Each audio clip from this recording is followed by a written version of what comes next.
반갑습니다. BTN 남성 불교 심리학 산해진미 보만입니다. 제 표정을 보니까 오늘 강의 안 해도 될 것 같은데요?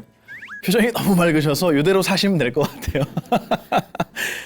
얼마 전에 아주 귀한 편지를 제가 또 받았어요. 편지가 많이 옵니다. 그리고 여러 이제 방법으로 저한테 감사하다라는 인사를 많이 주세요. 근데 특별한 편지는 이번에 교도소에서 도착을 했습니다. 교도소에서도 편지가 꽤 많이 와서 지금 제가 받은 편지가 큰 이런 박스로 이만할 거예요. 아마 이런 종이 박스로 몇 개가 되는 것 같아요. 편지가 가득 차 있습니다. 정말 많은 분들이 많은 아픔과 많은 사연을 가지고 교도소에서 수감 생활을 하고 계시는데 이번에 도착한 편지는 그거였어요. 교도소에서 이 산해진미를 봤다. 그래서 교도소 내에서는 일반 TV를 보여주지 않거든요. 아시죠? 모르셨어요? 짧게 갔다 오셨나 봐요. 그래서 일반 TV를 다 보여주진 않고 이제 필요하다고 생각되는 거 거기에 이제 해당하는 것만 녹화해서 보여준다고 해요. 근데 이 BTN 산해진미를 녹화를 그쪽에서 하셨나 봐요. 너무 감사하죠. 그래서 그거를 재소자분들에게 이렇게 털어드리고 남성분들이 많잖아요. 그분들이 그걸 보고 크게 감동하고 또 책도 사서 보게 되고 또 그 안에 이제 불자들의 모임들이 있습니다. 불자들이 서로 그 얘기에 대해서 대화하고 많은 거를 배우는 정말 감사한 프로그램입니다라고 편지를 써서 보내셨어요. 저는 정말 고맙습니다. 그런 편지를 받으면 고마워하는 마음이야 누구나 쉽게 가질 수 있지만 그 고마운 마음을 펜을 들어서 종이에 적어 내려가고 그걸 접어서 풀을 붙이고 우표를 붙여서 누군가에게 발송한다라는 건 또 다른 정성인 것 같아요. 요즘에 편지 써본 적 있으세요? 최근에 없어요. 옛날에 쓰셨어요?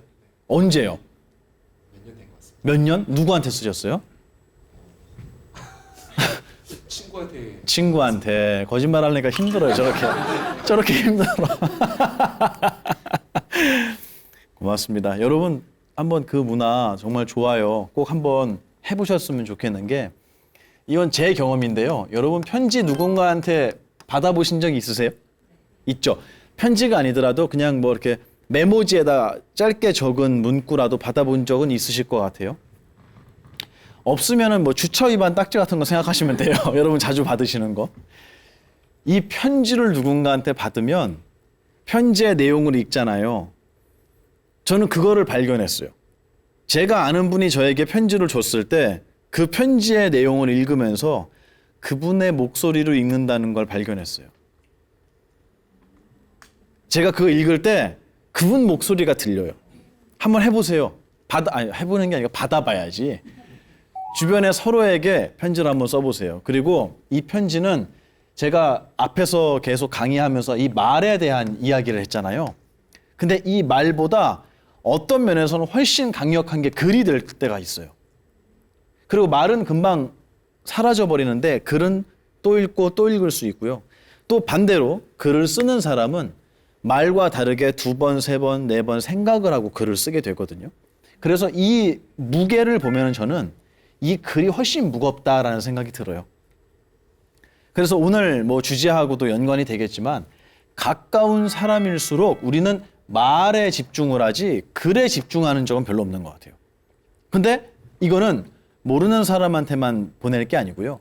가까운 사람에게 써보는 습관을 한번 저 꼭 들여보셨으면 좋겠어요. 뭐 거창하게 편지지 사갖고 막 옆에서 먹 갈아갖고 붓으로 쓰라는 게 아니고 그냥 메모지 있잖아, 메모지. 괜찮아요. 메모지, 그 노란 메모지 아시죠? 거기다 그냥 끄적끄적 쓰는 거야, 2-3줄. 뭐라고? 빨리 들어와라. 냉장고에 먹을 거 넣어놨으니까 찾아 먹어라. 이런 거 말고 고마움의 표현 말이에요. 서운함 말고 고마움의 표현을 짧은 편지로 전하는 연습을 한번 해보셨으면 좋겠어요. 누가? 남자들이. 여성분들은 잘해요. 꽤 잘해요.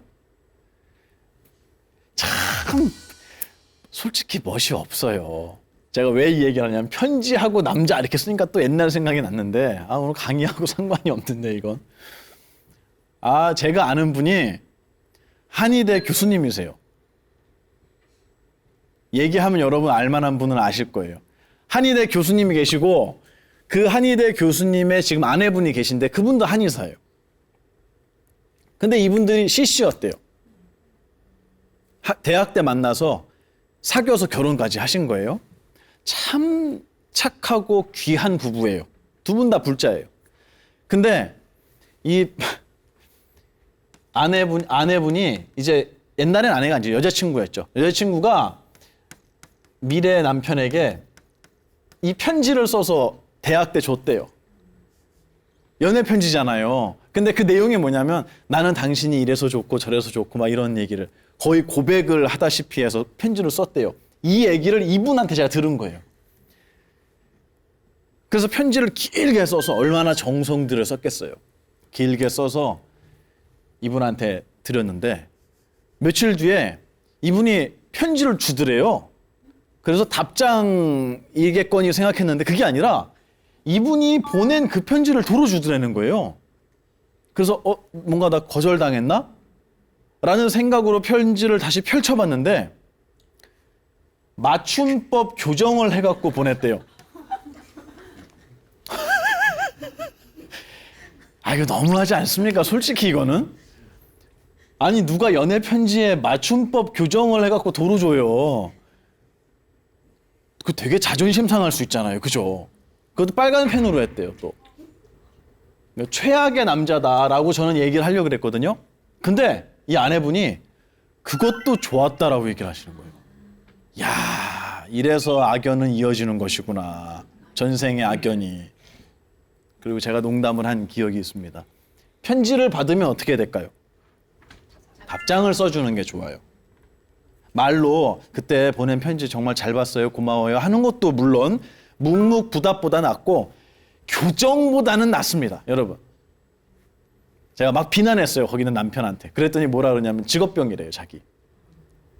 맞춤법이 틀린 게 보이는데 어떻게 해요 스님. 이렇게 얘기하는 분이 있었어요. 지금도 현직에 계십니다. 답장을 써주시는 게 좋아요. 짧게라도. 이걸 보고 이런 기분이 들었고 이런 부분에 있어서 고마웠습니다 하고 답장을 써주시는 거예요. 그거 별거 아닌 것 같아도 굉장히 그 여운은 오래 갑니다. 저도 편지를 받은 적이 있어요. 많은 분들에게 편지를 받긴 하지만 제 기억에 남는 편지가 있어요. 그게 제가 큰 스님께 받은 편지가 있어요. 근데 그 편지가 없어졌어요. 왜냐하면 제가 그걸 항상 지갑에 넣고 다녔거든요. 근데 누가 지갑을 훔쳐갔어요. 저 20대 초반에. 그래서 제가 학교에서 그거 잊어버렸어요. 그래서 제가 학교 복도에다가 써붙였어요. 지갑과 돈은 좋으니까 편지만 제발 여기다 그냥 갖다 놓으라고. 바닥에 내려놔도 되니까. 근데 못 찾았어요. 근데 그 내용이 뭐였냐면 다시는 만날 수 없는 인연이다 라고 써 있었어요. 길게 써 있었어요. 그 한 줄이 써 있었던 건 아닌데 내용은 그거였어요. 그 문구가 있었어요. 우리는 다시는 만나기 힘든 인연이다. 그리고 오래 만날 수 없는 인연이다. 우리는 어떨까요, 지금? 우리도 그래요. 우리 다시 만나기 힘들 거예요. 왜냐하면 다음 생은 저는 보만이 아니라 딴 놈이 돼 있을 거고요. 여러분도 역시 다른 인격을 가지고 계실 거예요. 그리고 오래 만날 수 있을까요? 우리 오래 못 만나요. 그렇게 쉽게 만날 수 없고 다시 만날 수 없고 오래 만날 수 없는 인연을 만났어요, 우리가. 근데 그것의 무게를 어느 정도로 생각하느냐라는 내용의 편지였어요. 너가 지금 다른 데 눈 돌릴 때가 아니라 너가 지금 하고 있는 이 일이 너가 배우고 있는 이렇게 웃으면서 배우지만 이렇게 배우고 있는 이런 강의의 내용이 가볍다고 생각한다면 큰 착각. 다시는 이런 법을 만날 수 없을 거다. 경고죠. 제가 그 편지를 보고 되게 많이 울었어요, 그때. 왜냐하면 제가 생각하는 부처님의 가르침과 큰 스님께서 생각하신 부처님의 가르침의 무게가 이 차이가 느껴졌어요, 그때. 그 편지를 원고지 뒷면에 써주셨어요. 원고지 보셨죠? 요즘엔 거의 안 보이죠, 원고지가. 빨간색 줄이 쳐진 그 원고지의 뒷면에 써주셨는데 그 편지가 없어졌습니다. 하지만 그 편지가 남아있죠, 저한테는. 네. 여러분, 편지의 위력은 이렇게 강력한 것 같아요. 그때 저를 무릎 꿇쳐놓고 혼을 내셔도 너 임마 지금 놀러 다닐 때 아니야 라고 혼을 내주셨어도 그때 그 편지를 말없이 당신 앞에서 서서 편지를 읽었던 그 무게로 저에게 남아있진 않을 것 같습니다. 혼이 났다 하더라도. 그만큼 글의 힘은 생각보다 강력하다. 여러분 집에 가서 한번 꼭 해보세요. 특히 가족분들한테, 특히 자제분들한테 써보세요. 3줄만 써도 돼요. 너가 너무너무 건강하게 커줘서 아버지가 이것도 못해주고 이것도 못해줘서 아버지가 정말 마음이 속상했는데 너가 그런 거를 바라지 않고 욕심내지 않고 이 생활에 이 가정에 만족할 줄 알고 건강하게 자라줘서 아버지는 정말 고맙다. 몇 줄 안 돼요? 근데 그걸 읽는 자식의 마음을 생각해 보세요. 어떤 기분일까? 저는 이게 화합이라고 생각해요. 그래서 지난 시간과 지지난 시간에 제가 남성분들이 누군가의 이야기를 경청하는 법, 그죠? 그 다음 배운 게 말하는 법, 그거 이야기했어요. 그런데 오늘 제가 드릴 이야기는 뭐냐면 말을 하는데 그냥 말을 할 게 아니라 굉장히 조심해서 해야 되는 거예요. 이 말이라고 하는 거는. 또 글하고 달라요. 글은 이건 아닌 것 같아. 그럼 지울 수 있어요. 근데 말은 한번 뱉어내면 주워 담기가 힘들어요.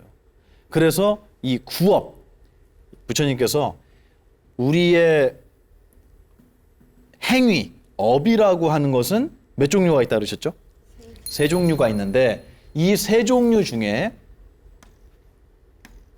업이라고 하는 거는 3종류가 있습니다. 3업. 그래서 첫 번째가 그렇죠. 신, 구, 의.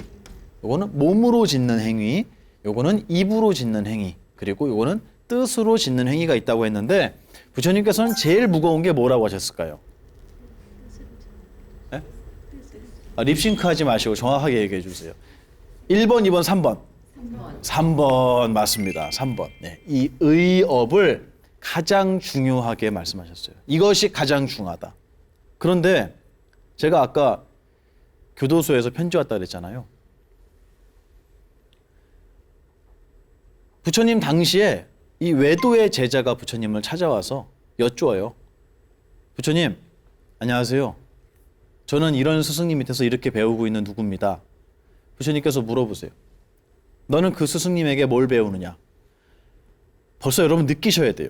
뭘 느껴야 되냐면 부처님이 먼저 말씀을 시작하셨습니까? 아니면 그 친구의 얘기를 들으셨습니까? 들으셨죠. 뭘 배우냐고 물어보셨잖아요. 너의 이야기를 해봐라 이거예요. 맞죠? 말씀하시는 순서예요. 그래서 이 제자가, 외도의 제자가 이렇게 대답합니다. 저희 스승님께서는 3업을 강조하십니다. 3가지의 업을 강조하시는데 그 중에 가장 중하다, 무겁다라고 이야기하시는 것이 바로 신업입니다. 몸으로 짓는 행위를 가장 무겁다고 말씀하십니다. 이렇게 얘기한 거예요.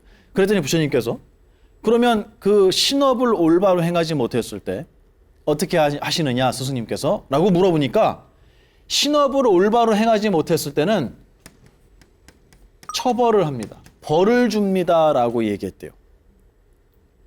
그리고 나서 이 외도의 제자가 부처님께 이제 반대로 여쭙습니다. 부처님, 당신께서는 제자들을 가르치실 때 무엇을 알려주십니까? 했더니 나도 3업을 알려준다. 그 중에 무엇이 가장 무겁습니까? 나는 의업이 가장 무겁다고 한다. 그러면 이 의업을 부처님께서 알려주신 지도하신 방법대로 다시 얘기해서 뜻을 아름답게 지으는 방법을 설명해 주셨는데 그렇지 못하고 미워하거나 싸움을 하거나 해서 뜻을 엉망으로 짓는 제자가 있으시면 어떻게 하십니까를 똑같이 여쭤본 거예요. 이 스승은 어떻게 한다 그랬죠? 처벌. 근데 부처님께서는 뭐라 그러셨냐면 나는 처벌이 아니라 인과법을 알려준다. 이렇게 말씀하셨어요. 너가 이런 말을 뱉으면, 너가 이런 행동을 하면, 너가 이런 뜻을 마음속에 가지고 있으면 결과가 굉장히 고통스러워질 것이다. 많은 사람들이 너를 비난할 것이고 많은 사람들이 너를 따돌릴 것이고 너는 외로움과 슬픔과 이런 것들에 너는 아주 굉장히 고통스러운 시간을 얻게 될 거야. 왜냐하면 너가 뿌린 씨앗에 대한 결과니까. 이런 씨앗 심으면 이런 결과가 나올 거야.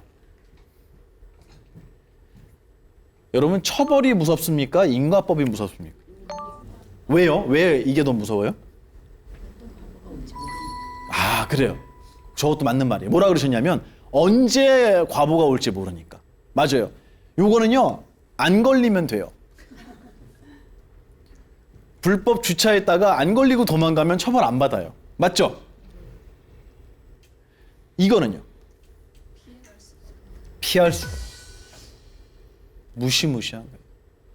그래서 이게 제가 나쁜 쪽으로만 얘기했지만 좋은 뜻을 가졌을 때도 역시 인과법은 적용이 되지 않겠어요? 예외가 없이 좋은 뜻을 냈을 때는 좋은 결과가 분명히 옵니다. 하지만 안 좋은 뜻을 가졌을 때는 안 좋은 결과가 올 거예요. 그래서 우리가 알고 있는 이 신업, 몸으로 짓는 행위와 입으로 짓는 행위의 근본, 이 둘을 움직이게 하는 게 의업 아닐까요? 미운 마음이 드니까 때리기도 하고 욕도 할 거란 말이에요.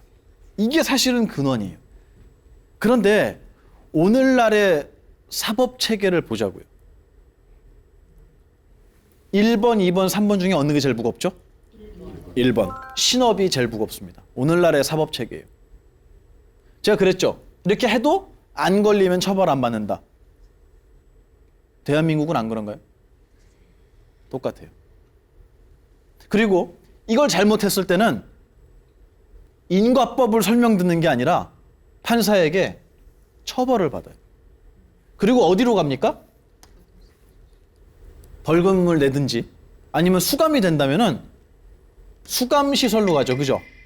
근데 이 수감시설의 이름이 사실은 이렇게 써 있어요. 맞죠? 근데 여기가 교정을 하는데요, 수감을 하는데요. 여러분 어떻게 생각하세요? 그래서 그분이 몇 년형을 받고 정말 나쁜 놈이 있어. 그러면 그분이 몇 년형을 받고 어느 교도소에서 몇 년 동안 수감되는지, 무기징역인지 사형인지 그거는 온 국민이 관심을 가져요. 들어갔어요. 그분이 그 안에서 어떤 교정을 받는지에 관심 있는 분 손 들어보세요. 아무도 없어요. 그저 안 나왔으면 좋겠어요. 그냥 들어가서 안 나왔으면 좋겠어요. 그래서 가보면 저도 청송교도소 6년 동안 강의를 들어갔는데요. 거기 가면 큰 돌에 이렇게 써 있어요. 갱생 이렇게 써 있어요. 왜요? 수감 이렇게 써놓지. 2600년 전에 부처님께서 말씀하신 근본의 해결법은 처벌이 아니라 인과법이었어요. 제가 산해진미 강의하면서도 여러분한테 이렇게 말씀드립니다. 그렇게 하시면 혼날 줄 알아요? 제가 이렇게 얘기한 적 있나요? 저는 이렇게 얘기했어요. 그렇게 했기 때문에 그렇게 됐습니다. 이렇게 하면 어떻게 될까요? 이렇게 될 거예요. 편지로 표현하면 어떻게 될까요? 이렇게 될 거예요. 저는 이걸 얘기해 드리고 싶어요. 왜냐하면 이 세상은 이 법칙으로 돌아가고 있기 때문이에요. 오늘 제가 얘기하려고 하는 것도 이 인과법에 적용되는 이야기입니다. 여러분이 결혼 안 하신 분도 이제 뭐 결혼을 하실 수도 있고, 또 아니면 결혼을 안 하셨지만 나하고 굉장히 뜻이 안 맞는 사람도 있을 수 있고요. 또 특히 결혼하신 분들이 가장 뜻이 안 맞는 분이 누굴까요? 이 결혼하신 여성분들이 제일 안 통하는 사람이 있잖아요. 그렇죠. 이거. 이것만 들어도 막 힘들어하는 분 있잖아요. 맞죠? 대화하는 법을 제가 오늘 얘기할 건데, 저는 이 부부가 만나서 결혼을 하고 살아가는 걸 저는 잘 몰라요. 저는 결혼을 안 했으니까. 근데 저는 아는 게 있습니다. 그게 뭐냐면 남남이 만나서 하나가 돼서 사는 건 알아요. 결혼과 같은가요? 다른가요? 그렇죠. 같은 거죠. 남남이 만나서 하나를 이루고 사는 건 알아요. 하지만 결혼은 몰라요. 스님들은 남남이 만나서 모여 삽니다. 그리고 거기에는 서로 좋아하는 감정으로 만난 사람들이 아니에요. 서로 안 좋아하는 감정으로 만났어요.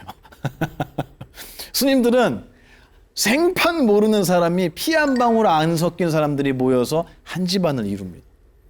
그럼 거기에 갈등이 있을까요? 없을까요? 있죠. 있어요. 많아요.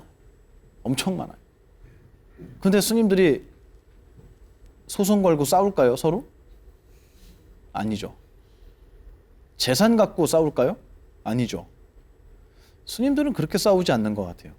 스님들은 생각보다 한 분 한 분을 보면 정말 고집이 강하고 개성이 뚜렷하시지만 대중 생활을 하시는 스님들을 보면은 생각보다 잘 어울리세요.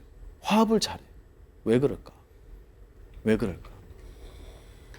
이 시어머니 분들에 대한 시댁 식구에 대한 이 고통을 저한테 하소연하시는 여성분들이 되게 많았어요. 근데 오늘은 남성 불교 심리학이잖아요. 근데 제가 이걸 왜 갖고 왔을까요? 이 싸움은 사실은 우리 남편분들이 좀 해주셔야 될 부분이 있어요. 남편하고 아내분이 있어요. 그러면 대부분 전투는 어떻게 벌어지죠? 이분하고 이렇게 전투가 벌어져요. 그죠? 근데 이 전투에 있어서 이분의 역할이 매우 매우 중요한 거예요.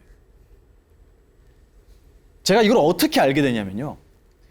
제 동생이 스님이신데 이 동생이 이 스님께서 어리셨을 때 10대 초반에 절에서 너무 어릴 때 출가를 하니까 하고 싶은 게 많았을 거 아니에요. 그러니까 절에서 어른들한테 거짓말하고 저기 편의점 가서 뭐 사 먹고 학교에서 친구들하고 늦게 놀다 들어오고 이럴 수 있잖아요. 근데 절에서는 그게 용납이 안 됐던 거예요.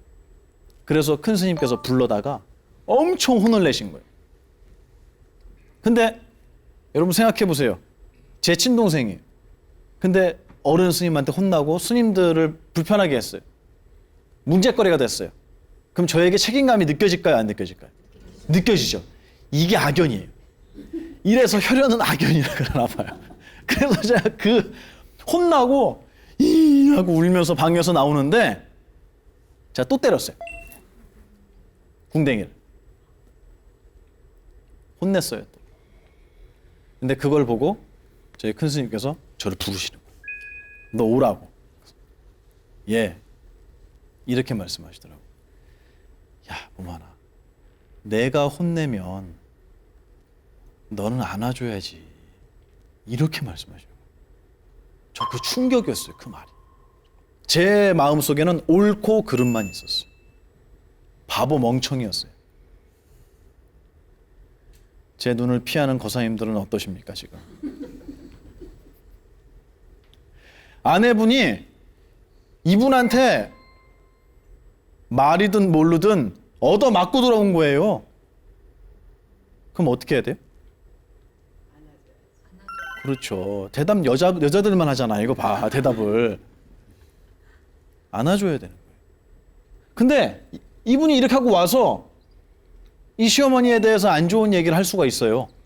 왜냐면 속상하니까. 누구한테 해요? 시어머니에 대한 얘기를. 그러면 뭐 국민 신문고에 올리실 거예요?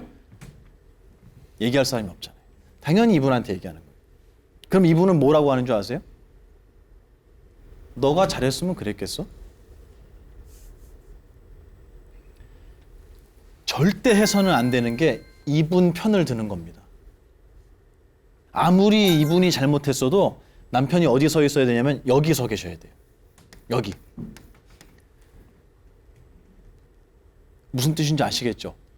제가 큰 스님과 제 동생 스님의 불편한 상황이 있었다면 제가 여기 서 있어야 돼요. 그리고 이분께는 뭐라고 말씀드리냐면 스님 죄송합니다. 제가 잘 가르치겠습니다. 제가 잘 타일러서 그런 일 안 생기게 하겠습니다. 죄송합니다. 해놓고 뒤돌아서 이분한테는 아유 속상했지? 괜찮아. 괜찮아. 다음에 또 그런 거 먹고 싶으면 나한테 얘기해. 이게 이 사람 역할 아닌가요?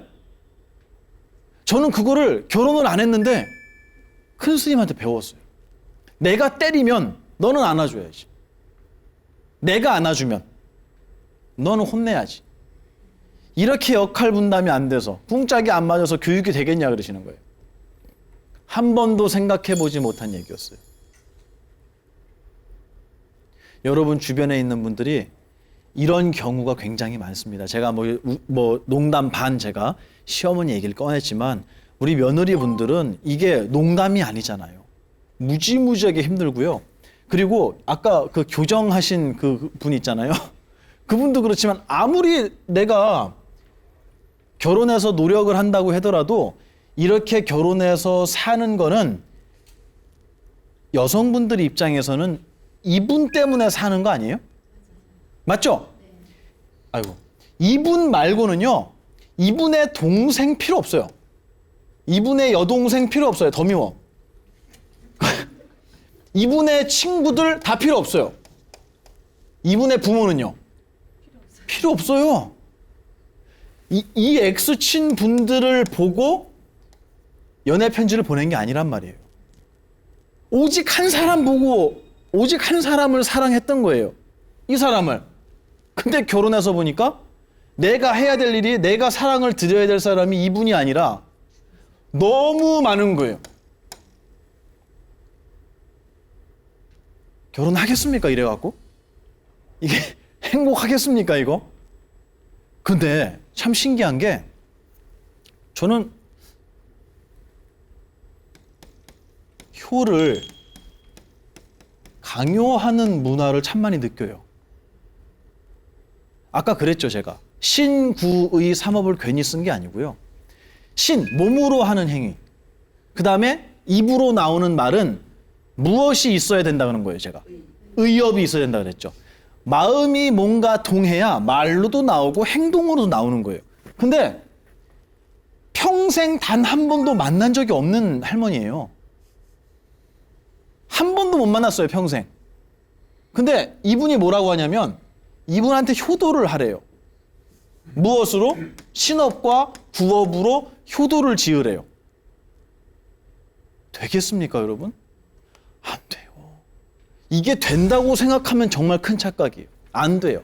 우리의 정신의 구조는 그렇게 막무가내로 밀어붙인다고 움직여지지 않습니다. 법칙이 있고요. 구조가 있고요. 원리가 있기 때문에 이 신과 구의 업이 움직이려면 이 밑에 뭐가 있어야 되냐면 의업이 있어야 돼요. 미워해야 욕도 하는 거예요. 근데 이 의업이 만들어지질 않았어요. 근데 신과 구업을 효도로 강요한다면 이게 되겠느냐? 절대 불가능합니다. 그래서 만약에 이 며느리가 이 시어머니에게 잘하는 분도 있어요. 그것도 첫날부터 잘할 수는 없어요. 마음에 안 들죠. 그러면 잘하게 된다는 거는 어떤 게 거기 필요했냐면 시간이 필요했던 거예요. 그리고 그 시간 동안 이분도 노력하시고 이분도 노력하셨고 이분도 노력하신 거예요. 그래서 마음이 만들어졌을 때 몸과 입의 행위가 만들어진다.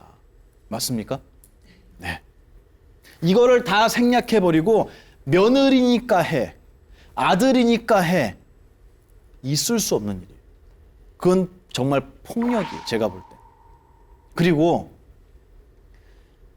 이분이 이분한테 자기의 인생을 쓰잖아요. 그러면 이분은 어디다 써야 될까요? 그렇죠, 그렇죠. 이거 봐, 여자들만 대답하잖아요, 또. 아내의 부모님도 계세요.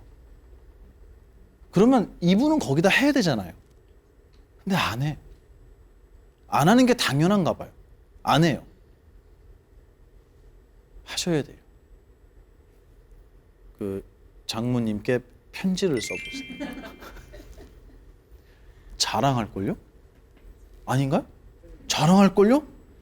사위가 나한테 사랑한다고 편지를 썼다고 동네방네 자랑할걸요?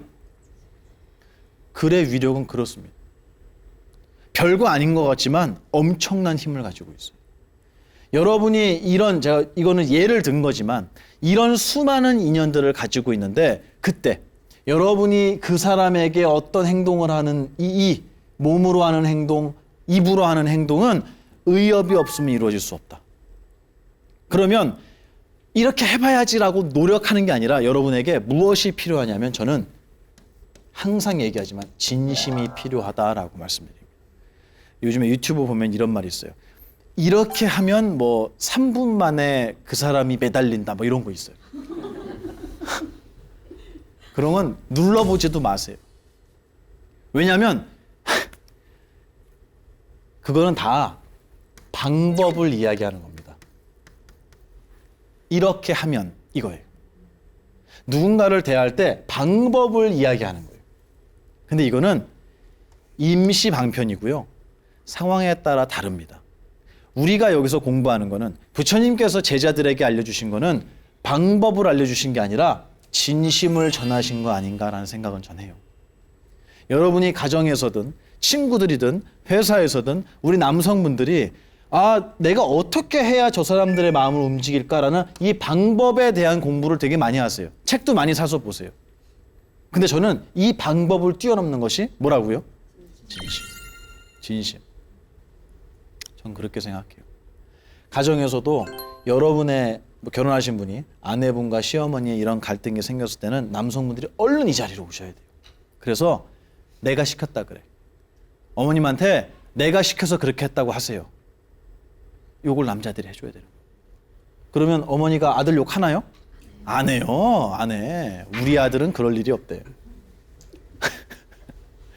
요거를 잘 해주시면 가정이 좀 편안해지실 거예요. 요거는 제가 절집안에서도 제가 아까 얘기했잖아요. 제 동생 스님 비유해서 어디서든 여러분이 해주셔야 될 일이에요. 회사에서도 마찬가지예요.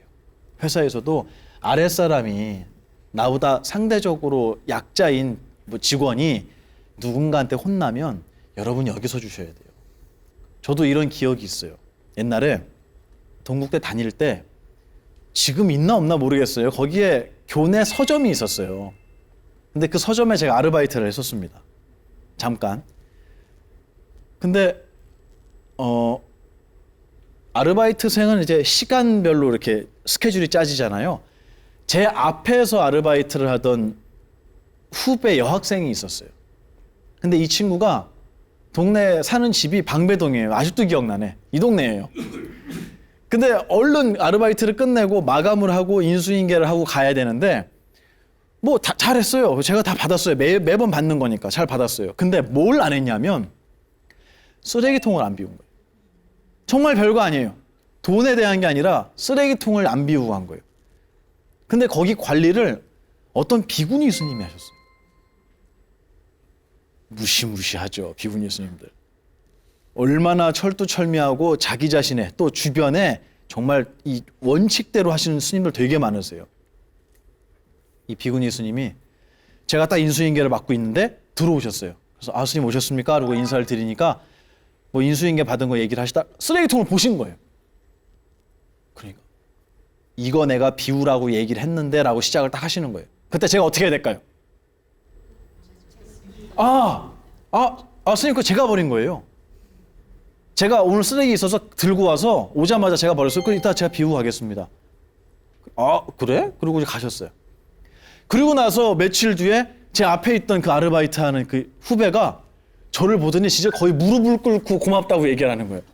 자기 죽을 뻔했다고. 근데 선배님 그렇게 얘기해 주셔서 정말 고맙습니다 그러는데 저는 이게 그렇게 고마워할 일인가? 그게 뭐라고? 별거 아니잖아요. 그게 뭐라고? 왜냐하면 그 스님께서는 저한테 야 그래도 너 저기 개인적인 쓰레기를 이렇게 여기다 버리면 되겠어? 라고 얘기를 못 하셔요 저한테. 아들한테 혼을 못 낸다 그랬잖아요. 왜 못 하시는 줄 아세요? 제가 한글 대장경을 2지를 팔았거든. 잘했죠. 그래서 총애를 받고 있는 상황이었어요 제가. 그러니까 저한테는 혼을 못 내시는 거예요. 그래서 제가 이거 제 쓰레기입니다. 아무것도 아니에요. 근데 그렇게 함으로 해서 나보다 상대적으로 약자인 분들은 너무너무 큰 정말 은혜를 입는다고 생각하세요. 별거 아닌데. 저는 이걸 누가 해줘야 되냐? 사내들이 해야 된다. 남자가 해야 된다. 제가 그랬습니다.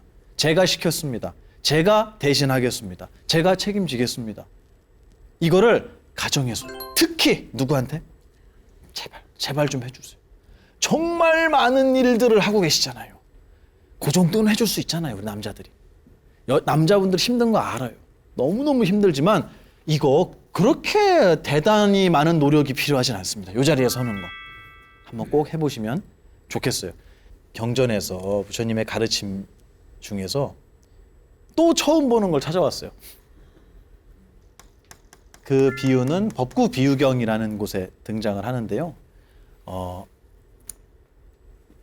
제가 그림 잘 그리죠? 아시죠?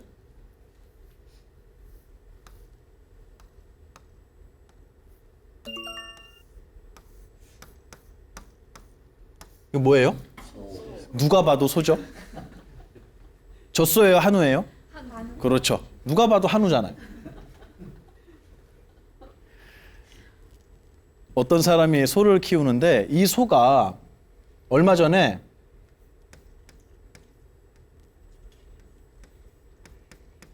이게 누구예요? 누가 봐도 송아지죠? 새끼 소를 낳았어요. 근데 이게 엄마죠, 엄마. 근데 새끼를 둔 어미들은 대부분 좀 어떻게 되죠? 난폭해지죠. 네. 고사님들 아셔야 돼요. 난폭해집니다. 그래서 이 소가 뿔로 지 새끼를 뭐 해치려고 한다고 생각을 했는지 뿔로 모르는 사람을 들이받아서 죽여버렸어요. 그런 일이 발생했어요. 부처님 계실 때. 그랬더니 이 소의 주인이 너무 깜짝 놀란 거예요. 야, 큰일 나겠다. 이거 우리 가족들한테도 해를 입히겠구나 해서 이 어미소를 팔아버려요. 남한테. 근데 이 어미소를 산 사람이 같은 날, 그날 또 치워서 죽어요. 두 명이 죽어버렸어요. 그랬더니 야, 이 소 이게 미친 소다 이거. 안 돼. 그래갖고 이 소를 죽여버렸어요. 그래서 고기로 내다 파는 거예요. 근데 소 머리를 누군가가 사서, 소 머리가 얼마나 커요? 이만하잖아요. 소 머리를 사서 누군가가 짊어지고 가다가 나무 가지에다가 소 머리를 끈으로 걸어놓고 밑에서 자다가 그게 떨어진 거예요. 그래갖고 소 뿔에 찔려고 또 죽었어요. 삼지 나오시죠?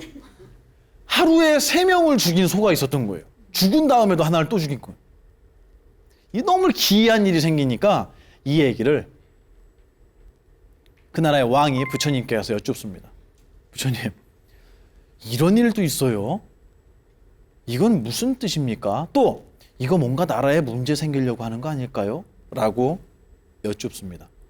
그랬더니 부처님께서 뭐라고 말씀하시냐면 이 소에 1번 발로 차서 뿔로 들이받아 죽이고요. 2번은 팔려와서 죽였고요. 3번은 뭘로 죽였다고요? 머리가 떨어져서 죽었어요. 1번, 2번, 3번을 다 죽인 이 얘기를 들으시고 이 소의 전생 이야기를 풀어주세요. 뭐라고 하시냐면 옛날에 깊은 산 속에 외로운 할머니가 계셨대요. 근데 이분이 이제 혼자 사시는 거예요. 근데 이분이 사는 집을 3명이 지나가게 된 거예요. 3명의 남자가 지나갔는데 그날따라 잘 데가 없어서 이 할머니께서 혼자 사시는 집에 들어가서 할머니한테 부탁을 한 거예요. 저희 하루만 재워주세요. 그랬더니 할머니께서 재워주신 거예요. 근데 당연히 비용을 지불할 거라고 생각을 했겠죠? 뭐 지불한다고 했을 것 같아요. 근데 이 할머니가 다음날 안 계신 틈을 타서 이 3명이 도주를 한 거예요. 이거 전문 용어로 뭐라고 그러죠? 그렇죠. 여러분 잘하시네요. 공부 많이 하셨네요. 근데 이 할머니께서 이 집념의 할머니셨어요. 그래서 이 불편한 몸을 이끌고 추격을 하기 시작하신 거예요. 그래서 잡아요. 그리고 이 세 사람한테 얘기합니다. 왜 돈 안 내고 도망갔냐라고 했더니 뻔뻔스럽게도 이 3명의 남성들이 돈 냈잖아요 라고 얘기합니다. 3명 다 돈 냈잖아요. 증거 있나요? 없어요. 이 할머니는 너무나 힘들게 쫓아왔는데 그리고 혼자 사는 것도 외로운데 사기까지 당한 거예요. 그래서 이 할머니가 이렇게 얘기해요. 경에 그런 표현이 돼 있어요. 내가 다음 생에 태어나면 너네 셋 다 죽인다. 그리고 내가 도를 얻는다고 하더라도 너희에게 반드시 복수하겠다. 이렇게 얘기를 하세요. 그런 마음으로 도를 얻겠습니까? 못 얻죠. 그래서 이 할머니가 다음 생에 소가 됐고 요 도망갔던 3명이 요 1, 2, 3번이다 라고 얘기를 하세요. 그러면서 그렇게 이 이야기를 하시면서 정말 유명한 불교의 한 구절을 부처님께서 소개하십니다. 오늘 제가 말씀드리고 싶은 게 바로 그거였어요. 이게 도끼란 뜻이에요. 도끼 부자예요. 도끼는 어디에 있냐면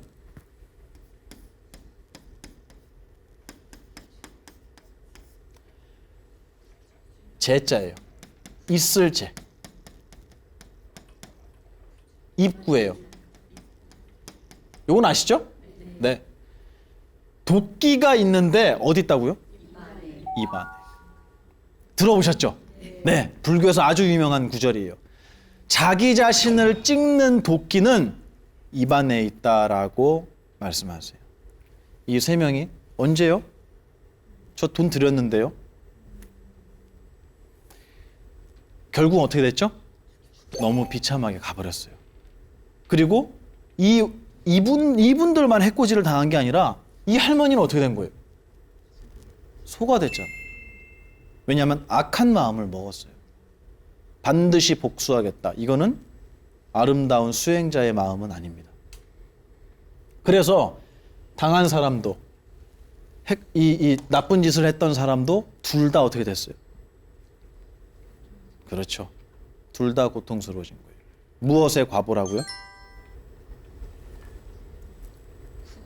구업의 과보예요.